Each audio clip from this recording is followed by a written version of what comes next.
경기 중에 스매시가 세다 그러면 걱정할 게 없어요.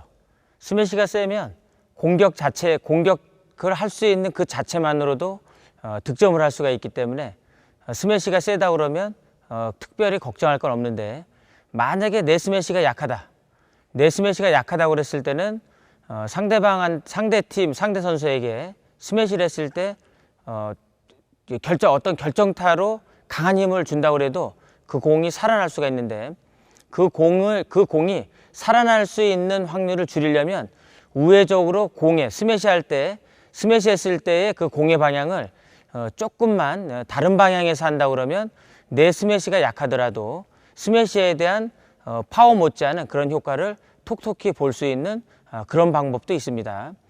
결국은 스매시의 방향을 상대 선수가 받기 힘든 그런 각도로 잡는 건데, 잘못 보내면 나한테는 독이 되고 실점이 된다는 얘기죠. 실점이 되고, 잘하면 내 입장에서는 득점으로 갈 수 있는 유리한 상황으로 갈 수 있다는 거죠.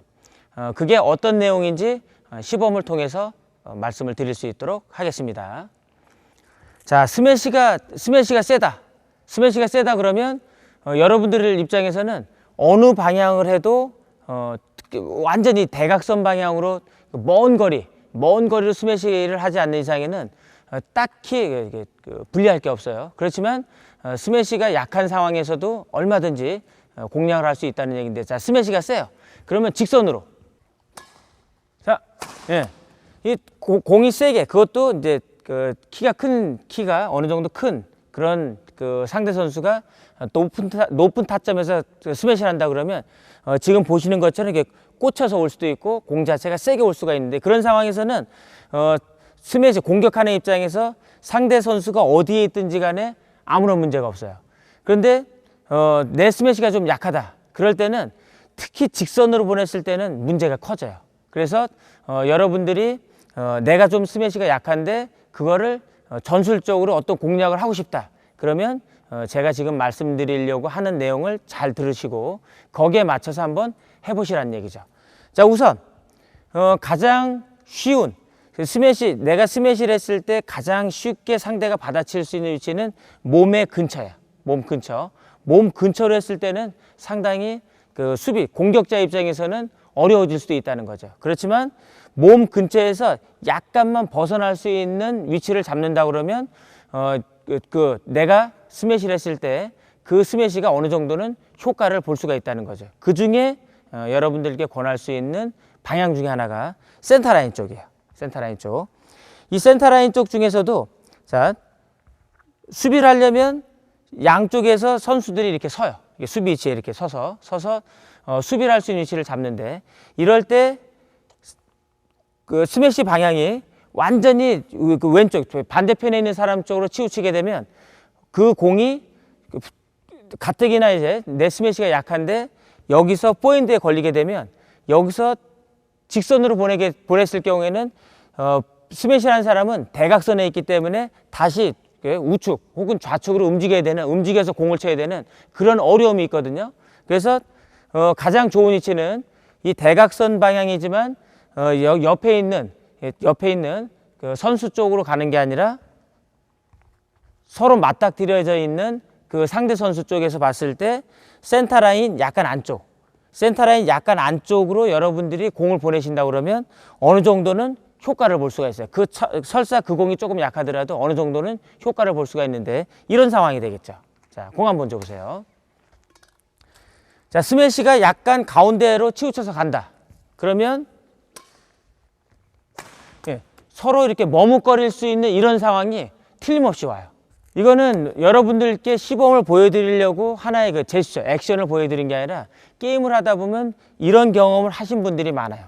근데 이런 경험을 하신 분들이 많지만 공격자 입장에서는 저기구나라고 생각하는 경우는 드물다는 거죠. 가장 받기 힘든 위치가 나와 파트너 그 사이, 상대와 상대 그 사이에 그 공이 왔을 때 가장 받기 힘든데, 그 받기 힘들지만 정말 그 코스가 쉬운 코스라고 그러면 제가 드리려고 하는 얘기가 경기 중에 정말 쉽게 나올 텐데, 여기서 조금이라도 벗어나기 시작하면 공격자 입장에서는 어려울 수 있다는 거죠. 그렇지만 그 방향이 내가 생각한 거와 같이 이 센터라인 근처로 해서 이쪽 서로 맞닥뜨려 있는 쪽에 있는 사람 쪽에 약간 안쪽에 있는 센터라인 쪽으로 간다 그러면 지금 여러분들께 시범을 보여드린 것처럼 그런 경우가 생긴다는 거죠. 자, 다시 한번 보면 이렇게 갈 수밖에 없어요. 왜 그러냐면 여기서 움직이면서 파트너의 움직임이 시야에 들어오기 때문에 순간 치려고 하는 사람도 멈칫거리지만 그 옆에 있는 파트너 입장에서도 내가 치려고 하는 거에 대한 생각을 갖고 서로 멈칫거린단 말이에요. 이거는 과한 액션이 아니라 원래 이런 경우가 생긴단 말이에요. 그래서 코스로 보면 상당히 좋은 코스라는 거죠. 자, 다시 한번 보면 자, 이렇게 갈 수밖에 없어요. 그래서 내 스매시가 좀 약하다 그러면 지금 여러분들께 시범 보여드린 것처럼 이 위치에 대한 부분을 이 공간에 대한 부분을 여러분들이 한 번쯤은 생각을 하시는데 여기서 코스에 대한 생각을 꼭 가지셔야 될 것 중에 하나가 자 여기 자 옆에 있는 파트너 몸 쪽이지만 포핸드 쪽 그 다음에 백핸드 쪽 자 이 백핸드 쪽 같은 경우는 이렇게 왔을 때 직선으로 보내기가 쉬워요. 그 다음에 그 포핸드 쪽 같은 경우는 힘이 있기 때문에 바로 받아칠 수가 있거든요. 힘도 약한 데다가 공이 이쪽 대각선이지만 백핸드 쪽이나 포핸드 쪽으로 받아칠 수 있는 조건이 되게 되면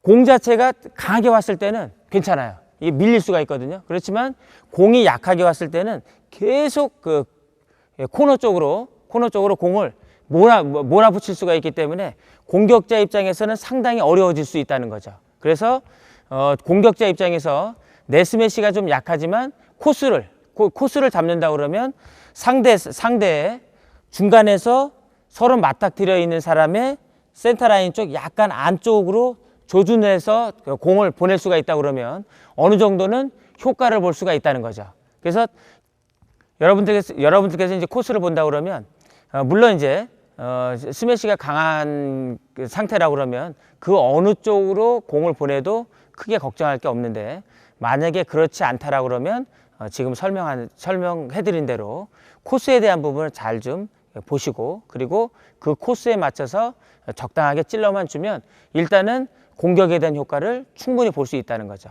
그리고 공격에 대한 효과를 봤을 때 득점으로 연결되는 게 아니고 득점으로 바로 연결되는 게 아니라 공이 살아났을 경우에는 그렇게 해서 공을 잡는다고 해도 정확하게 공이 안 가요. 못 가요. 그거는 서로 이게 받아치는 상황으로 가기 때문에 힘이 100% 실리는 그런 수비가 못 되거든요. 그렇게 되면 네트 앞쪽이나 아니면 그 스매시를 한 그 당사자가 재차 연타로서 공격을 하게 되면 득점으로 갈 수 있는 그런 상황으로 갈 수 있다는 거죠. 그래서 여러분들께서 혹 스매시가 약해서 하나의 걱정이다 그러면 지금 말씀드린 하나의 전술적인 어떤 측면에서 본 코스로 스매시를 한번 해보시면 좋은 결과로 갈 수 있다라고도 말씀을 드릴 수가 있겠습니다.